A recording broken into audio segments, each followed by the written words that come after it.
Foulque pense épisodiquement que la vie ne se déroule pas dans le seul présent.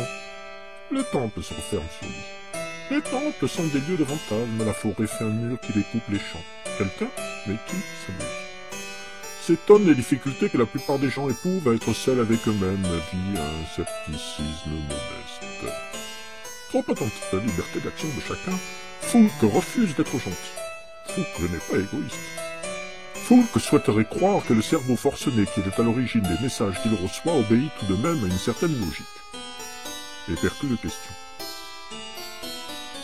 Foulque a peur du vide.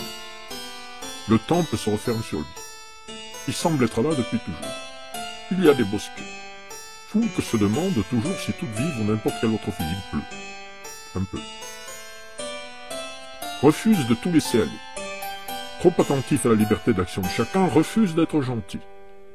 Les nuages couvrent la ville.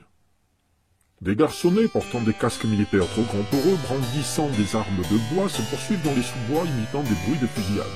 L'un d'entre eux tombe sur le sol, et pleure doucement. La lumière du soleil creuse l'espace.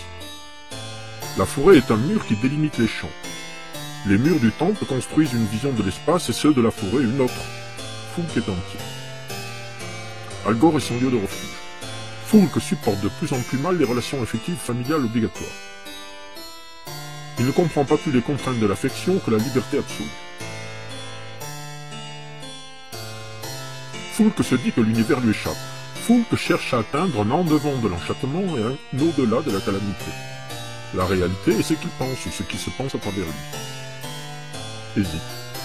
Il arrive parfois que les paroles de l'amour coïncident avec ce que pensent les vivants. Les forêts sont des lieux de fantasmes. Un espace inviolé. Peut-être un espace inviolé. Cherche à atteindre un en-devant de l'imagination et un au-delà du malheur. Le ciel s'ouvre, noir. Pour ne pas croire à la mort, Foulque ne croit en rien. Pourquoi est-il devenu ce qu'il est? Pourquoi n'est-il pas mort dans une grotte? De grandes voiles de nuages traversent le ciel dans une précipitation violente. Un nuage couvre lentement le soleil souillant de son ombre le vert de la forêt. La lumière s'en mêle partout aux branches. Tout est immobile.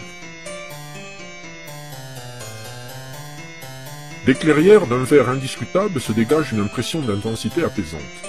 Il y a des forêts, des temples et des champs, c'est-à-dire n'importe quoi. À l'horizon de Trémainville, la forêt est faite de hêtres et de très vieux chênes. Le temple se referme sur lui. La forêt est une frontière. Des forêts ferment constamment l'horizon. Le bois structure l'espace, peut-être. Un espace inviolé, peut-être. À l'horizon, la forêt est faite de frênes, de vieux genévriers et de très vieux acacias. La forêt grignote le temple de sa muraille. La forêt structure l'espace. Il y a des champs, des routes et cette forêt qui traverse tout cela. Au bord de la forêt, un soleil étincelant se reflète sur les herbages. Un temple quelconque. La lumière. C'est de la lumière. S'en mêle partout aux représentations. La masse immobile et muette de la forêt est toute proche. Il y a des temples n'importe où. Il y a la forêt n'importe où.